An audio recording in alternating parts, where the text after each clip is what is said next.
브리핑은 국내외 현황 발생에 대한 정보를 신속 투명하게 공개하고 중국 우한시 신종 코로나 바이러스 감염증 해외 유입 확진 환자를 확인하였습니다. 지금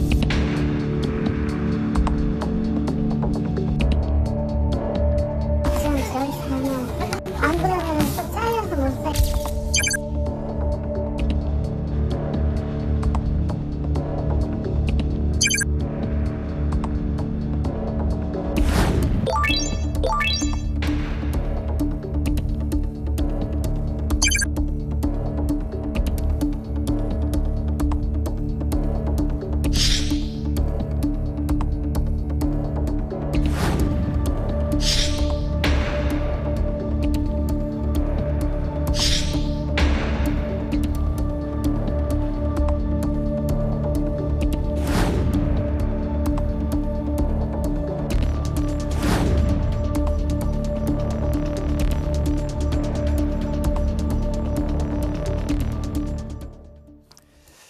네, 오늘은 코로나 이야기를 안 할 수가 없습니다. 국내에서 코로나19 첫 확진자가 나온 지 벌써 2년이 지났습니다. 지난 2년 어떻게 느끼셨습니까? 참 빠르게 지나갔다. 정말로 시간이 더디게 흘렀다. 여러분의 생각이 어떤지 궁금합니다. 앞으로 코로나 상황은 어떻게 될지, 오미크론 변이 바이러스가 우세종이 된다고 하는데 오미크론 변이 바이러스에 대한 우리 방역 당국의 대응은 어떻게 되는 것인지 전문가 두 분과 함께 심층 토론을 가져보도록 하겠습니다. 더불어민주당 원내 대변인으로 일하시고 있고요. 코로나19 대책본부 코로나 상황실장인 신현영 의원, 전 질병관리청장이자 국민의힘 선거대책본부 코로나19 위기대응위원장인 정기석 교수님 나오셨습니다. 어서 오십시오. 안녕하세요. 처음에 코로나 터졌을 때 두 분 다 전문가 교수님으로 제가 모신 기억이 나는데 이제는 많이 달라지셨네요. 의원이 되셨고 또 국민의힘 선거대책본부의 위원장이 되셨습니다. 예. 자, 그러면 먼저 오미크론 변이 바이러스 7천 명이 되면은 오미크론 변이 대응 체계로 전환하겠다고 했다가 어제 방역 당국에서 그게 7천 명 넘으면 바로 가는 게 아니라 뭐 평균을 잡겠습니다. 그래서 이거 말을 바꿨다. 현장에서 혼란스럽다라고 느끼고 있다고 하는데요. 예, 뭐 지금 코로나 상황에선 특정 숫자를 기준으로 어떤 정책을 확 대전환을 하기는 어려울 겁니다. 아마 시간을 두고 점진적으로 가야 되는 부분이 있는데요. 네. 그럼에도 불구하고 오미크론이 몇만 명이 발생할 수 있는 지금 위기 상황이기 때문에 사전에 가능한 의료 대응 체계를 최대한 철저하게 준비하는 게 매우 중요하다라고 생각을 합니다. 그러면 신 의원님 생각에 말이죠. 왜 방역 당국이 처음에 7천 명 넘으면 오미크론 대응 체계로 전환하겠습니다라고 왜 국민에게 브리핑을 한 거죠? 그 대비와 대응에 대해서 5천 명, 7천 명의 나름의 기준을 만든 걸로 보이고요. 오늘 같은 경우에도 이미 6천 명이 넘었기 때문에 그렇죠. 조만간 이제 확산의 기로에 있는 상황에서 빠르게 준비를 이렇게 하겠습니다라는 나름의 기준을 정했다. 근데 7천 명이라는 것이 바로 눈앞에 있는 상황이고 또 이것들이 수치들이 시간이 지날수록 조금은 플럭추에이션 같이 오락가락 할 수 있기 때문에 그 기준을 두고서는 우선 준비하는 게 맞다라는 생각은 저도 갖고 있는데요. 정부가 조금 더 여러 가지 세심하게 챙기는 부분에 있어서 시간이 필요한 것으로 또 이해도 되었습니다. 정기석 위원장님 생각은 어떠세요? 방역 당국이 섣부르게 브리핑을 했다 이렇게 느끼십니까? 어떻습니까?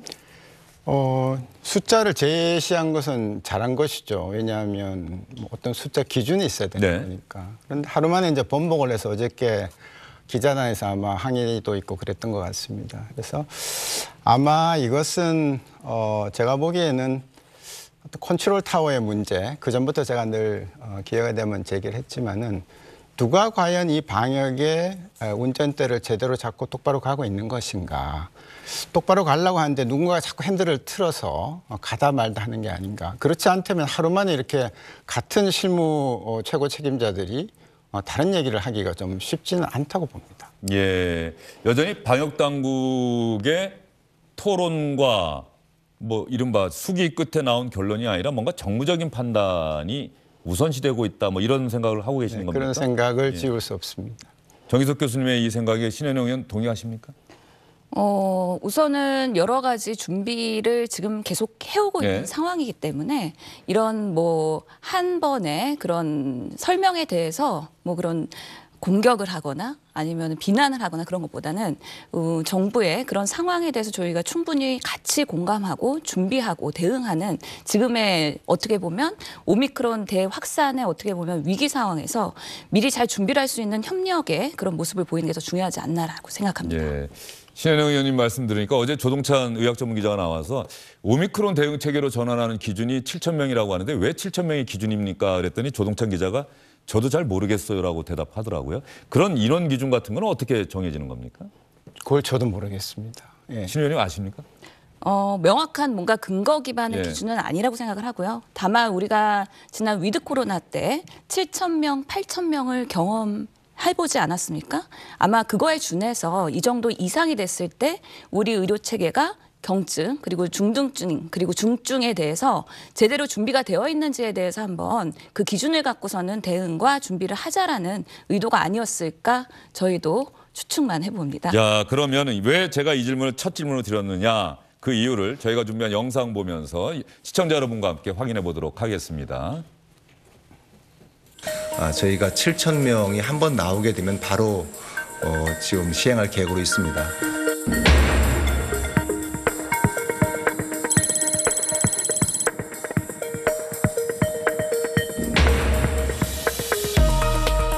동네 의료의원으로 전환에 대해서는 호흡기 클리닉, 또 이비인후과, 또 내과, 또 소청과를 중심으로 시작을 하고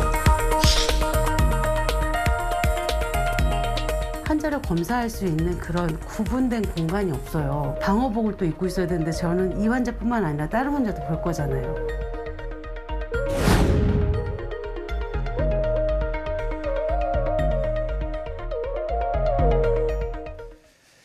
오미크론 대응 체계 전환 때 지금 가정의학과 의원의 이야기도 들어보셨는데 말이죠. 의사분의 이야기를 들어보셨는데 저분이 사실은 되게 눈에 들어왔었어요. 오미크론 대응 체계로 전환하면 코로나 확진자, 오미크론 확진자라도 동네 의원에서 진료하도록 한다. 이 내용이 있었던 것으로 기억이 되거든요. 네. 그건 저희도 주장을 해왔던 부분이고요. 네. 왜냐하면 지금 우리나라에서 코로나19가 진단이 되면 의사를 볼 수가 없었습니다. 그냥 오직 격리.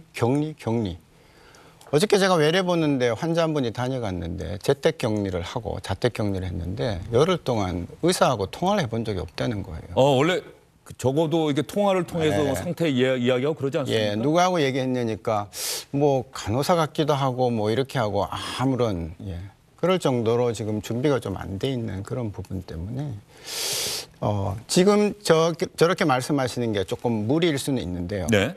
그 개인이 보기에 무리일 수 있는데 그래서 제가 이런 준비를 할 때 전국에 20개 가까운 그 시군구에 보건소가 있고 그걸 관할하는 시군구의 의사회, 간호사회가 다 있습니다. 그러면 시군구에 있는 자치단체의 보건 책임자하고 의사단체, 간호사단체, 또 병원에도 있습니다. 조금 이제 커지면 모여가지고 같이 늘 준비를 했었어야 되는 거예요.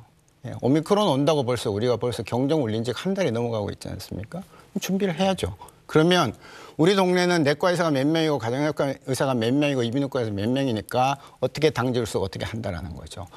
환자를 보다가 오미크론 환자를 보다가 딴 환자를 보다가 오미크론 환자 그건 못합니다. 그렇게 하면 안 되고요. 그 부분 아까 얘기한. 예, 그렇게 하면 안 되고요. 예. 조를 짜서 하나는 오전반, 하나는 오후반을 한 다음에 오전반 병원들은 오전에만 열고 오후에는 소독하고 오후에는 일반 환자 보고요. 그다음에 오후반 병원들은 오전에는 자기네 환자 보고 오후에 되면은 문 닫고 다시 한번 시작해서 오미크론 환자만 보고 그다음에 소독하고 문을 닫는 것이죠. 그 정도는 의사들이면 충분히 할 수 있어요. 네. 우리가 환자 보다가 모르게 환자 다녀갔는데 옛날엔 병원 문 닫았지만 지금 절대 그렇게 안 하거든요. 그렇게 해서 미리미리 짜갖고 있었으면 얼마든지 가능하고요. 시군구에 의사회가 있는 게 아니라 그 밑에 건 반이 있습니다. 반. 동네마다 의사단체가 다 있습니다. 모여서 의논하라는 거죠. 왜 의논을 안 하고 지금 아직까지도 준비가 안 된 상태에서 지금 광주, 전남, 평택, 안성만 시범적으로 하겠다 이렇게 얘기를 하냐 이거죠. 예, 여기에는 우리 신현영 의원이 반박을 좀 하시거나 답변을 하셔야 될 것 같은데 말이죠. 예, 준비가 안 됐다는 이야기 같아요? 저도 준비를 더 적극적으로 해야 된다고 생각합니다. 그리고 제가 계속 그 회의를 통해서 주장을 하고 브리핑을 할 때 지역 단위의 정말 바닥에서 시작하는 준비가 필요하다라는 얘기를 많이 합니다. 그래서 정부도 모든 의료기관이 코로나를 볼 수 있도록 시스템을 지금 준비하겠다라고 하는데 실제로는 현장에서 그런 코로나 환자를 볼 수 있는 의원이 있고 그렇지 못한 의원이 있을 겁니다. 그런 여러 가지 상황들을 감안하고 병의원도 동선이 가능한 곳이 있고 시설이 가능한 곳이 있기 때문에요.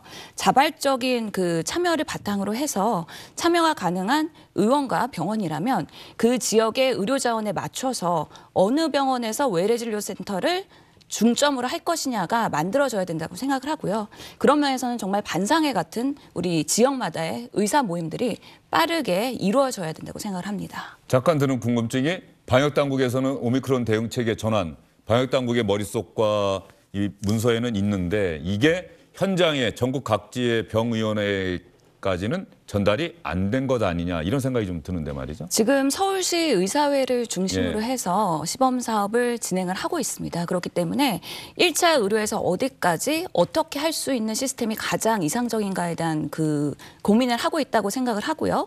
말씀하신 안성이나 여러 가지 자발적인 지역에서 진행이 되고 있는 만큼 이런 좋은 모델을 계속 확산하는 노력을 이번 주부터 빠르게 해야 되지 않느냐라는 생각을 갖고 있고요. 그런 면에서 저희 더불어민주당도 의료계랑 정부랑 같이 소통하면서 간담회를 갖는 자리를 계속해서 주선을 하고 있습니다. 네, 오미크론 대응 체계가 돼서 코로나 확진자도 동네 병원에서 진료를 한다. 처음에는 많은 분들이 긴장하시겠습니다만 그래도 크게 위험하지 않다는 인식이 들면 자연스럽게 코로나가 독감처럼 여겨지는 그런 흐름으로 갈 수도 있겠다는 생각도 좀 들고요. 네, 그렇습니다. 지금 우리나라에 들어와서 얼마나 이게 가벼울지는 모르겠습니다만 뭐 아시다시피 중증 이완율이 한 20%밖에 안 된다. 네. 이런 계산을 지금 하고 있잖아요. 그러니까 이제 몇만 명이 나오더라도 감당이 가능하다. 이렇게 가고 있는 것이죠. 그렇다면은 역시 핵심은 환자가 진단됐을 때 이 환자는 가벼우니까 그냥 해열제 정도만 쓰고 그냥 계실지 아니면 이 환자는 중증으로 갈 거니까 빨리 하루라도 빨리 그러니까 하루라도 제가 말씀드리지만 몇 시간입니다. 신 의원님 너무 잘 아시겠지만 폐렴을 진단했을 때 8시간 안에 항생제가 안 들어가면 심사평가원에서 삭감을 합니다. 예, 경우에 따라서는. 그리고 의료계의 평가를 낮춰버립니다. 그럴 정도로 굉장히 중요하기 때문에 우리가 지금 제일 걱정하는 것은 이 오미크론 환자의 숫자가 아니에요. 예, 결국은 중환자를 얼마나 줄일 것이냐기 때문에 정말 1시간이라도 빨리 의사 진찰을 하고 약을 받게. 예, 그렇게 하고 괜찮은 사람은 당신 괜찮으니까 이틀 있다 다시 봅시다. 왜냐하면 이게 처음에 무증상이다가 증상이 좀 생기면서 5일, 8일째도 폐렴이 생겨서 병원에 가야 되는 사람들이 있습니다. 네. 그래서 꾸준히 봐주는 정말로 의사와 환자가 만날 수 있는 그런 제도를 이제는 정착화시켜야 되겠다. 그런 말씀입니다. 자, 그러면 두 분께 이 질문 한번 드려보도록 하겠습니다. 지금 스케치북을 더 앞에다 두고 계시는데요. 지난 2년 동안에 정부의 방역 대응 점수를 준다면 몇 점을 주실 수 있을지 시청자 여러분도 아마 다 속으로 생각을 하고 계실 것 같은데 말이죠. 두 분의 평가를 한번 기다려보도록 하겠습니다. 100점 만점으로 했을 때.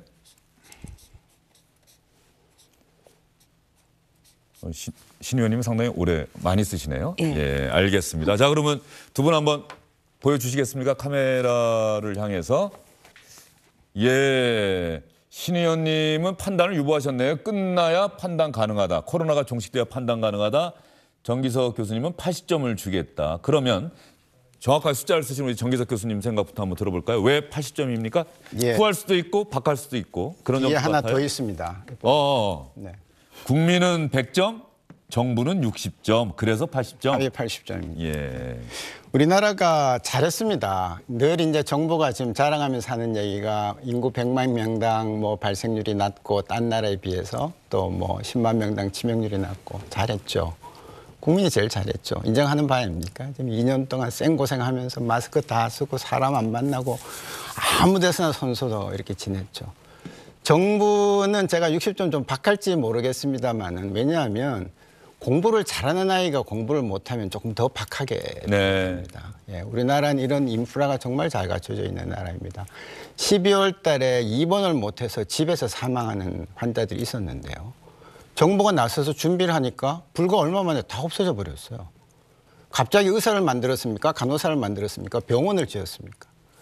있는 걸 안 쓴 거예요. 예, 있는 구슬을 꿰지 않고 보배를 안 만들고 있다 지금 이렇게 된 거거든요. 왜 준비 안 했냐는 거죠. 예. 그래서 60점밖에 못 드린 겁니다. 정부가 애쓴다고 했었지만 준비가 부족했다. 네. 그래서 정부의 대응은 박하게 60점밖에 못 주겠다. 우리 신현영 의원님 끝나야 판단 가능하다고 유보를 하셨는데 뭐 지금까지의 상황에 대한 평가는 할 수 있는 것 아닙니까? 예, 뭐 저는 정기석 우선 교수님께서 말씀하시는 그 점수에 대해서 사실 그만큼 기대치가 있기 때문에 공부 잘하는 사람은 점수를 박하게 주면 더 열심히 합니다. 그런 면에서 긍정적인 정부의 효과가 있다고 생각을 합니다. 네. 저희도 여당으로서 상당히 정부의 쓴소리도 많이 하고 있거든요. 절대 우리의 K방역을 두둔만 하고 있지 않다라는 말씀을 드리고요. 부족한 부분을 더 잘 메꾸고 잘 할 수 있도록 책임감 있게 또 저희가 해야 되는 게 여당의 역할이라고 생각을 합니다. 다만 우리가 메르스 때도 그랬고요. 여러 가지 감염병 시대에서는 끝나고 나서 최종 판단을 할 수 있다라고 생각을 합니다. 지금 세계 각국에서는 우리가 처음 가는 길을 가고 있기 때문에 각 나라의 문화와 사회적인 차이에 따라 그리고 의료 대응 시스템에 따라서 다양한 차별화가 이루어지고 있는 것이고요. 아직까지는 그런 지표들이 좋은 것은 사실입니다. 국민들께 감사드리고요. 또 의료인들한테도 정말 감사드립니다. 여전히 고생하고 계시기 때문에 그분들에 대해서 더 응원을 드리고 싶고요. 더 잘할 수 있다라고 저희는 말하고 싶습니다. 예, 그러면 이왕 이 이야기가 나왔으니까 또 두 분 나오셨으니까 정말로 많은 분들이 궁금해하는 거는 자 오미크론이 앞으로 유행이 되면서 5차 대유행이 올 수도 있다. 그런데 적어도 올해 안에 뭐 올 여름이나 올 추석이나 올 연말이나 뭐 내년 또 이맘때까지 갈지 모르겠습니다만 예전의 일상에 가깝게 적어도 뭐 마스크는 혹시 실내에선 써야 될지 모르겠지만 시간 제한 없이 친구들을 만나고 이렇게 갈 수 있는 시점이 대략 언제쯤으로 보시는지 혹시 써주실 수 있을까요? 그냥 한번 써주시고 한번 얘기를 해볼까요? 이게 사실은 많은 분들이 가장 궁금해하는 것 아니겠습니까? 그 과정은 여전히 우리가 지난한 시간을 보내야 된다는 건 시청자 여러분들도 다 공감을 하실 텐데 그래도 올해는 우리가 희망을 가질 수 있을까? 오늘 지금 전망하시는 게 혹시 맞지 않는다고 하더라도 뭐 두 분의 신뢰도와 명성에 흠이 가는 건 아니고 적어도 현재의 상황이나 대응으로 봤을 때 언제쯤이면 적어도 예전의 일상으로 가깝게 갈 수 있을까? 예, 우리 신 의원님은 조금 난색을 표하시다가 이제 쓰고 계시고요. 정 의원님은 또 바로 쓰셨습니다. 우리 정기석 교수님은. 한번 그럼 정기석 교수님 한번 들어주시겠습니까? 금년 6월 말, 반가운 소식입니다. 금년 6월 말이면 적어도 예전의 일상에 가깝게 갈 수 있을 것이라고 말씀을 해주셨고요. 신 의원님 길게 쓰고 계시는데 한번 들어주시겠습니까?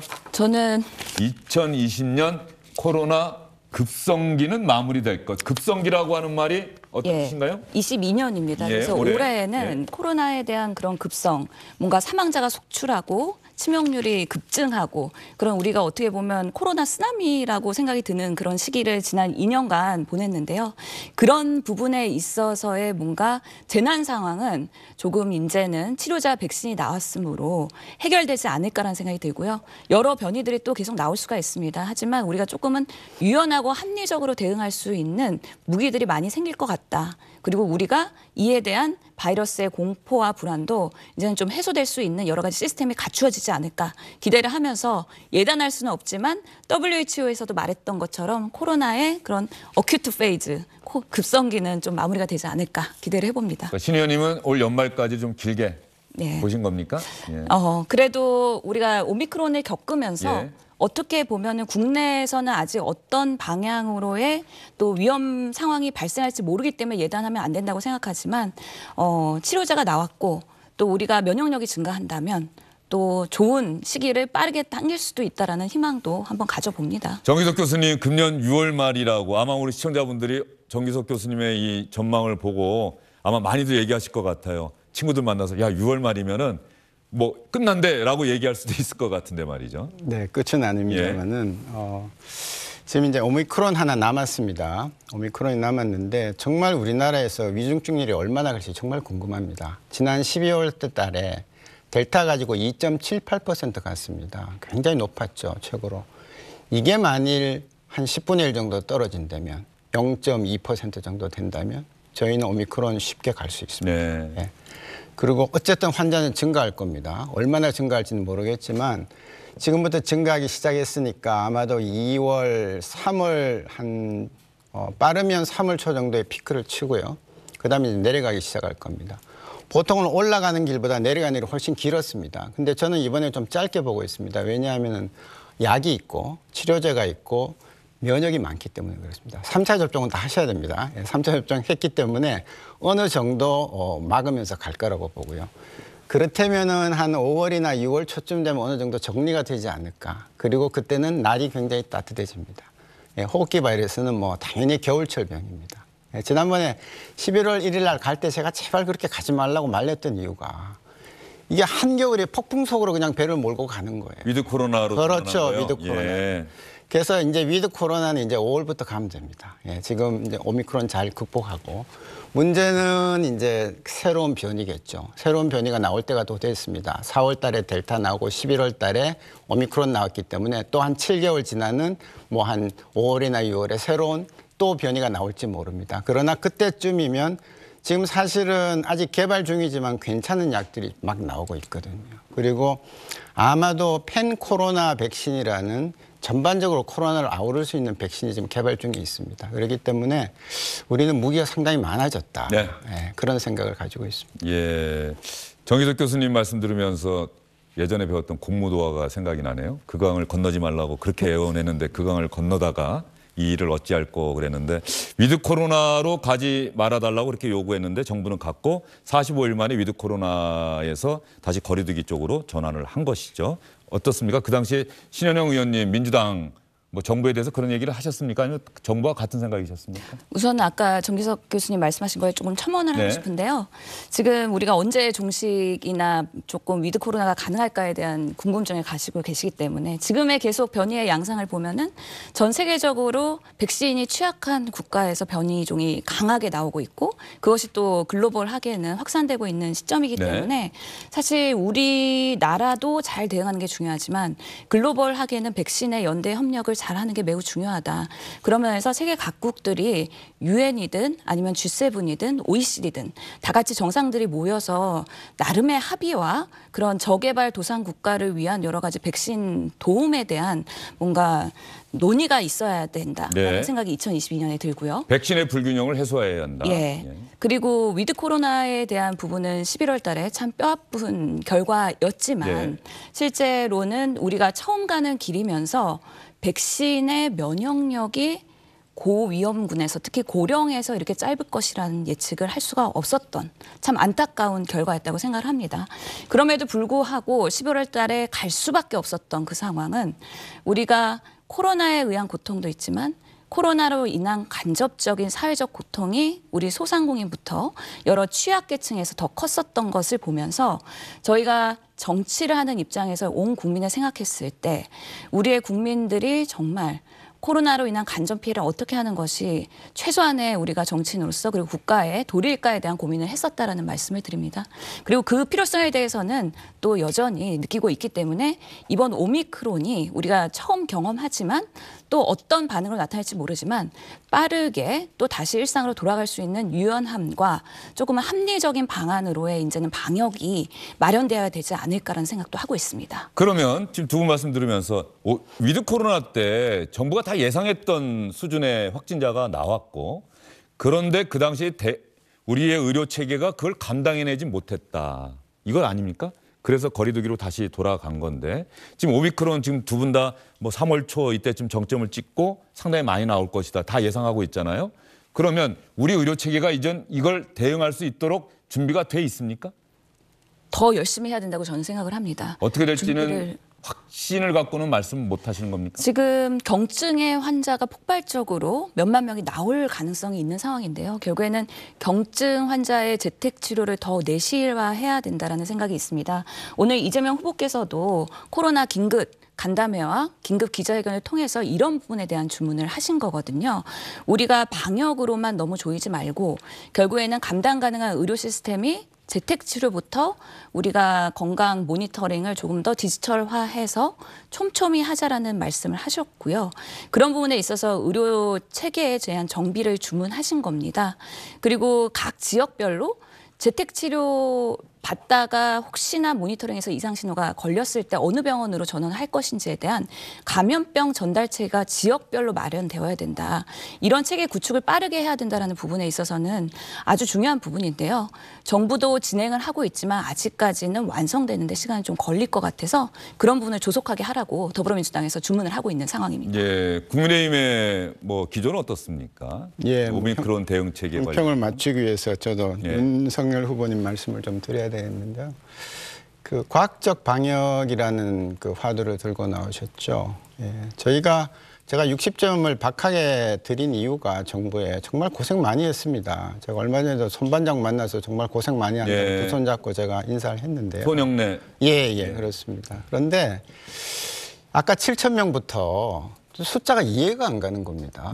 예, 그래서 그 의학에서 가장 중요한 것은 근거 중심의 의학이라는 것이 이미 상당히 오래전부터 화두로 잡았습니다. 내가 해보니까 괜찮았어. 이렇게 해봐. 이게 옛날에 의사들이 하던 거였습니다. 네. 그러면 이제 밑에 사람들 배워서 따라했는데 이제 그렇게 하지 않습니다.